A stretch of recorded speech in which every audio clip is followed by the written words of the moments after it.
राहुल गांधी अक्सर मोदी सरकार पर यह आरोप लगाते हैं कि ये दो चार उद्योगपति मित्रों की सरकार है। सरकार ने देश के सारे संसाधन अपने दो चार मित्रों में बांट दिए हैं, जबकि बाकी जनता अपने हक के लिए तरस रही है।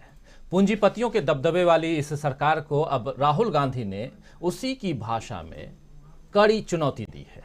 आज अलवर के मालाखेड़ा में एक जनसभा हुई थी और उस जनसभा में राहुल गांधी ने थोड़े शायराना अंदाज में कहा कि नफरत के बाजार में मोहब्बत की दुकान खोल रहा हूं।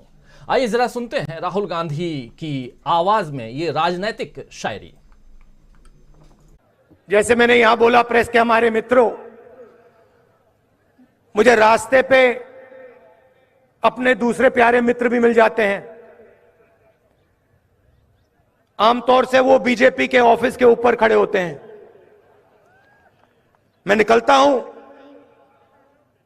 वो ऐसे खड़े रहते हैं।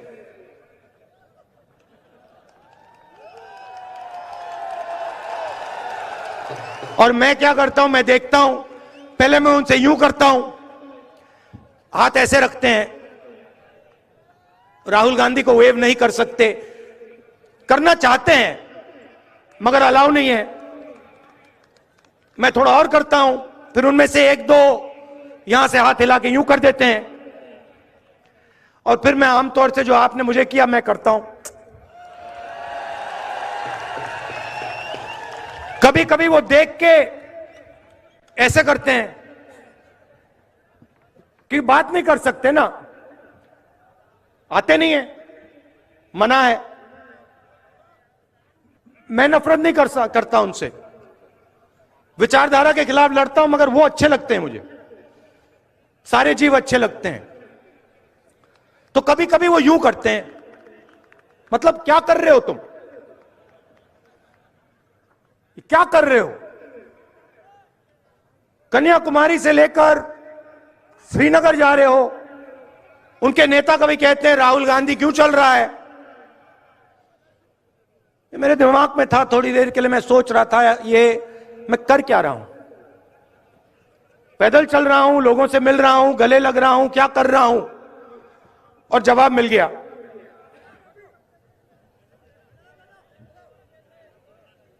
उनके जो कार्यकर्ता हैं जो मुझसे यूं करते हैं क्या कर रहे हो, उनके लिए जवाब।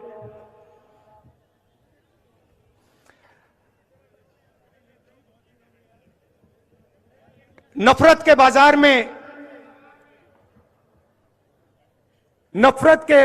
में मोहब्बत की दुकान खोल रहा हूं।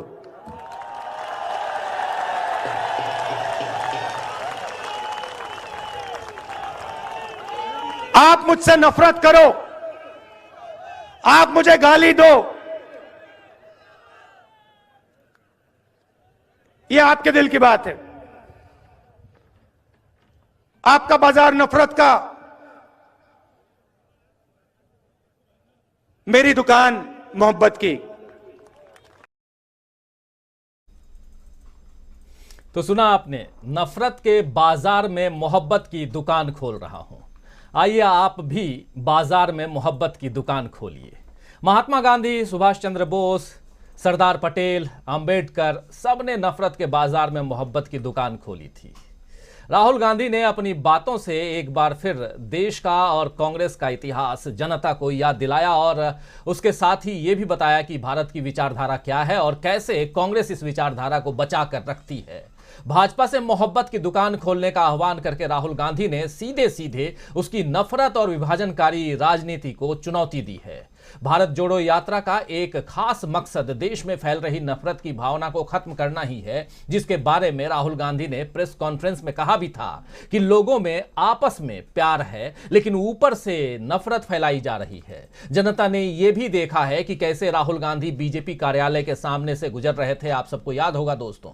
तो उन्होंने जय सिया राम कहकर अभिवादन किया था और यही अभी कह भी रहे थे कि अमूमन जब मैं गुजरता हूं सड़कों से तो वो जो लोग हैं, उनके लोग जो हैं वो अपने ऑफिस में बीजेपी कार्यालय के दफ्तर के ऊपर खड़े होकर और यूं खड़े रहते हैं।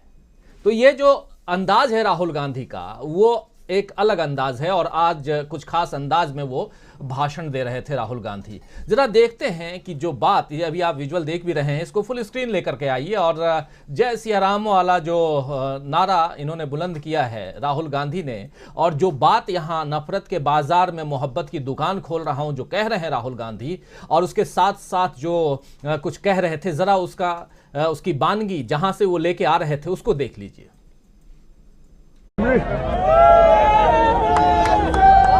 आ जाओ, आ जाओ, नमस्ते करने आ जाओ।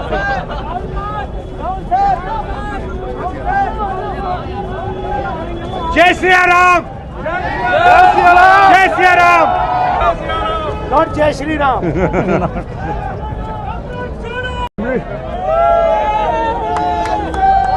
आ जाओ, आ जाओ, नमस्ते करने आ जाओ।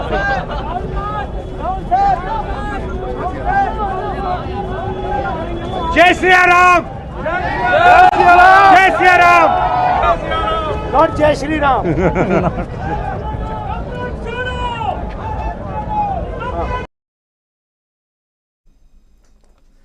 तो राहुल गांधी यात्रा में आगे बढ़ते हुए प्यार और भाईचारे का संदेश तो फैला ही रहे हैं, साथ ही वे बीजेपी और मोदी सरकार पर जोरदार हमला भी कर रहे हैं। आज की जनसभा में उन्होंने कहा कि बीजेपी नेताओं के बच्चे अंग्रेजी मीडियम में पढ़ते हैं, लेकिन वे लोगों को हिंदी में पढ़ने की बात भाषण में करते हैं। मैं ये नहीं कह रहा हूं कि हिंदी नहीं पढ़नी चाहिए। आइए जरा सुन लेते हैं राहुल गांधी ने हिंदी बनाम इंग्लिश पर क्या कुछ कहा है और क्यों ऐसा वो कह रहे हैं, इसके पीछे उनका जो तर्क है वो क्या कुछ कहता है। आइए जरा सुनिए।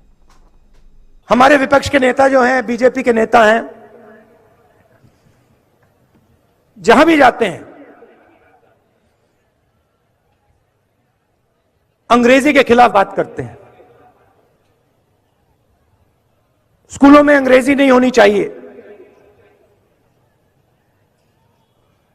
बंगाली होनी चाहिए, हिंदी होनी चाहिए, मगर अंग्रेजी नहीं होनी चाहिए।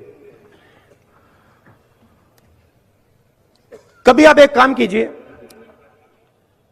ये जो नेता कहते हैं कि अंग्रेजी नहीं होनी चाहिए, उनके पास जाइए, उनसे पूछिए भैया आप ये बात तो अच्छी कर रहे हो, मगर आपका बेटा कौन से स्कूल में जाता है? क्या इंग्लिश मीडियम में जाता है? हां या ना? हां। इनके सारे के सारे बच्चे अमित शाह जी से लेकर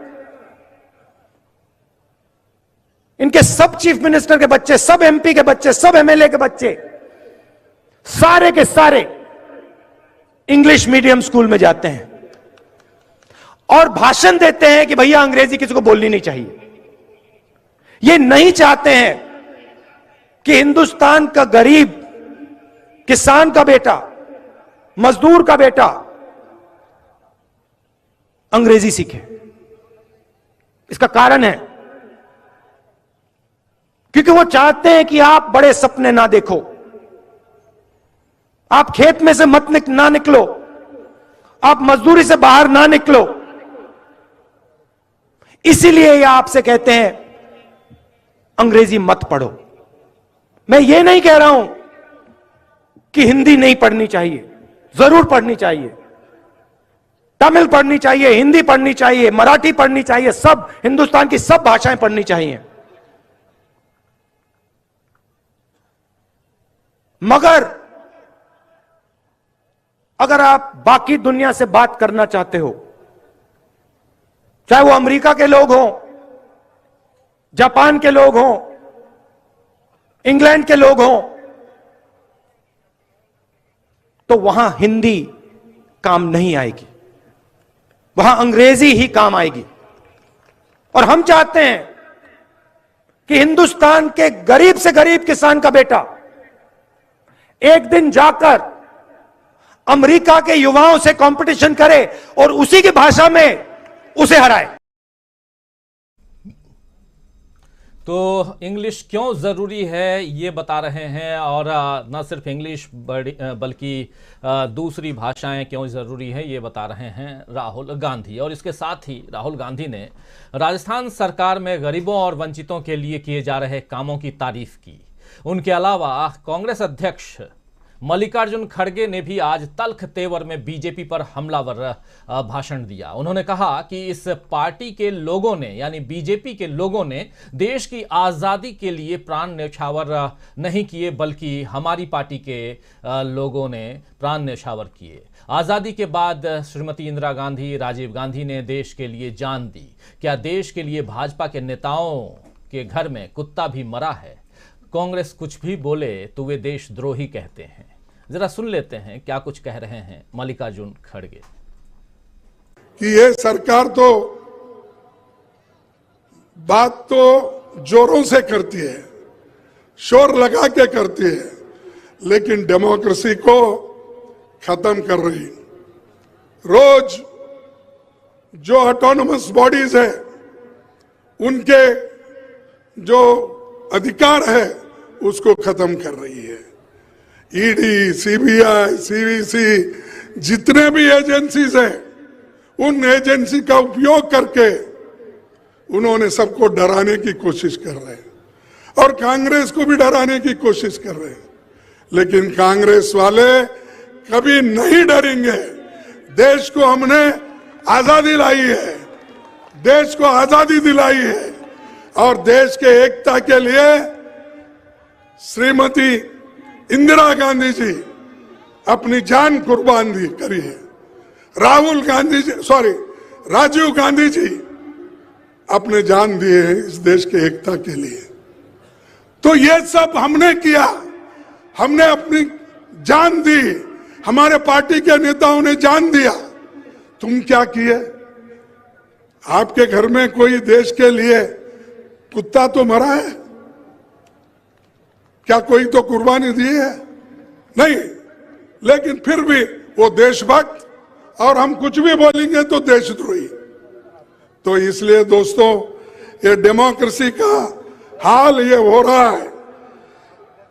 कत्ल हुआ हमारा कुछ इस तरह किस्तों में, कत्ल हुआ हमारा कुछ इस तरह किस्तों में, कभी कातिल बदल गया, कभी खंजर बदल गया। तो कत्ल हुआ कुछ इस तरह किश्तों में, कभी कातिल बदल गया, कभी खंजर बदल गया, ये कह रहे थे खड़गे साहब। और कह रहे हैं कि इतनी कुर्बानियां हमारे यहाँ शहीद हुई, इंदिरा गांधी, शहीद हुए राजीव गांधी, लेकिन उनके घर का क्या कोई कुत्ता भी मरा है देश की आज़ादी पर न्यौछावर के लिए? ये बात खड़गे साहब कह रहे हैं। साफ तल्ख तेवर खड़गे साहब का भी दिखाई दे रहा है। कांग्रेस अध्यक्ष और उनके साथ राहुल गांधी के ये तेवर बीजेपी को परेशान कर सकते हैं, क्योंकि ये दोनों खरी खरी बात कर रहे हैं।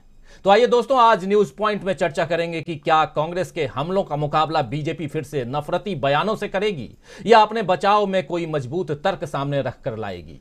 क्या राहुल गांधी का बदला बदला अंदाज कांग्रेस को चुनावी फायदा दे पाएगा? ये सबसे बड़ा सवाल है दोस्तों।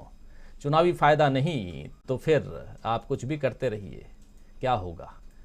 नियम कायदे बनाने के लिए आपको सरकार में तो आना ही है। क्या चुनावी फायदा दिलाएगा? और सबसे ज़्यादा कि राहुल गांधी का जो मोदी सरकार पर जोरदार हमला है, उससे कैसे बचेगी बीजेपी?